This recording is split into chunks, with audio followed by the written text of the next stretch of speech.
wenn wir hören, dass Regierungen, das größte Konzerne in der Welt sich vergreifen an unseren Nahrungsmitteln, wenn so etwas bezeugt wird, Regierungen, ganze Konzerne, weltgrößte Konzerne, dass die sich nach unseren Nahrungsmitteln ausstrecken, um diese Nahrungsmittel zu beherrschen, wollen wir etwas hören darüber oder nicht? Ja. Okay. Wenn wir weiter hören, dass eine umfängliche Nahrungsmittelkontrolle stattfinden soll, eine umfängliche Nahrungsmittel-Diktatur, interessiert es uns, wie umfänglich? Ja. Seht ihr, und das Dritte, was wir beim ersten Vortrag erwarten können, sage ich, und wenn wir dann in diesem Vortrag hören, dass es diesen Großkonzernen oder Staaten, wer immer jetzt dahinter steckt, dass es ihnen um weit mehr geht als nur Gewinnoptimierung, dass es ihnen darum geht, etwas zu reduzieren, nämlich Bevölkerung zu reduzieren. Interessiert uns, welche Bevölkerung hier reduziert werden soll? Gehören wir auch dazu? Interessiert uns das oder nicht? Okay. Wenn uns all das interessiert, dann haben wir genau die richtigen Referenten. Jetzt darf ich euch mal nach oben bitten. Man hat uns den Vorwurf gemacht, im Internet beginnt das, in Wikipedia und so weiter, beginnt man uns den Vorwurf zu machen, wir hätten inkompetente Leute hier. Und ich zeige euch jetzt mal, was für inkompetente Leute hier sind. Ich darf vorweg Major General Albert N. Stubblebine, der Dritte, darf ich euch vorstellen. Bitte kommen Sie mal nach oben. Wisst ihr, was das für ein Mann ist? Von der US-Armee, der dritthöchste in der ganzen USA, sprich, über ihm gibt es nur noch zwei. Über ihm gab es nur noch zwei, die höher waren als er, der absolute General von der ganzen Armee der USA. Ist er euch kompetent genug?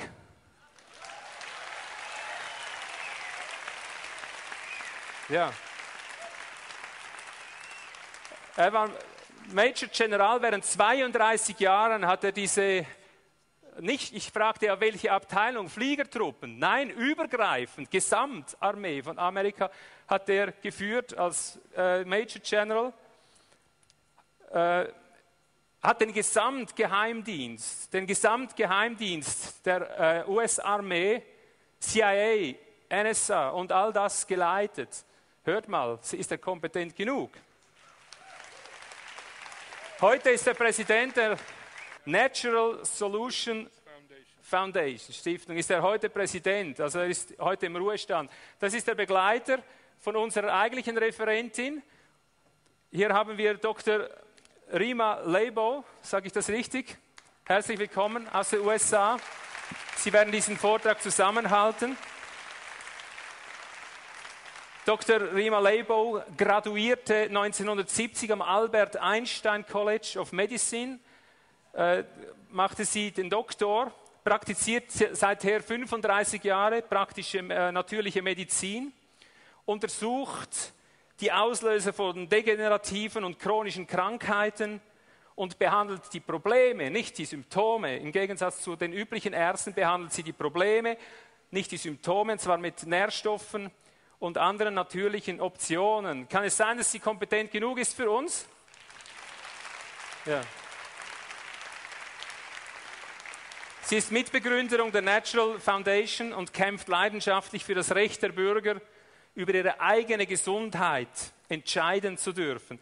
Sie werden jetzt über das Thema Codex Alimentarius, die Lebensmittelkontrolle, Dinge, von denen wir sagen, wow, warum hat man uns nie was gesagt? Die Medien schweigen darüber.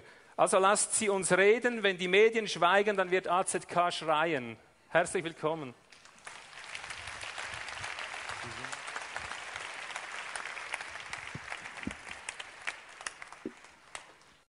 First and foremost, I want to thank Ivo for inviting us here to allow us to present to you all some of the things that you need to know that are taking place in this world that need to be looked at very hard and need action. You are not going to like everything that I say right now. Er möchte sich zuallererst bedanken bei Ivo für die Gelegenheit, hier sprechen zu dürfen. Und es geht um ein Thema von unglaublicher Bedeutung. Und er hat schon mal vorher angekündigt, dass einige der Dinge, die Sie hören werden Sie nicht gerade glücklich machen. Aber die Dinge müssen gesagt werden, um eben dann das Problem zu lösen. I spent 32 years in the Army defending all of our freedoms. That's all of our freedoms. Er verbrachte 32 Jahre seines Lebens damit, in der US Army die Freiheit und die Verfassung zu verteidigen. And it's very, very disappointing to watch many of those freedoms being taken away from us today. Ich bin sehr, sehr enttäuscht darüber, dass mehr und mehr dieser Freiheiten uns weggenommen werden. I told you you would not like everything that I have to say. How many of you like war? Wie viele von Ihnen mögen Krieg? Let me see the hands of those people who like war. Wer Krieg mag, der hebe bitte seine Hand. Well, today you are already in a war. Heute befinden wir uns alle bereits in einem Krieg. And Dr. Laibow will go through the process of showing you and proving to you that that's where you are today and giving you solutions for what we need to do. Dr. Laibow wird Ihnen erklären und belegen, wie wir in diesem Krieg reingeraten sind, wie wir drinstecken und vor allem auch die Lösungen, wie wir da wieder rauskommen. Speaking of war, it should always be the last choice, not the first. Krieg sollte immer die allerletzte Option sein, nicht die erste.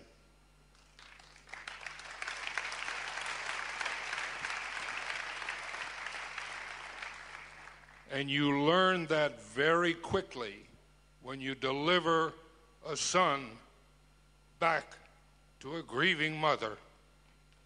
Das lernt man sehr schnell, wenn man die Leiche eines gefallenen Soldaten zu den Eltern zurückbringt. If you're in a war, you must pay attention to principles of war. Wenn man sich in einem Krieg befindet, muss man die Prinzipien des Krieges kennen.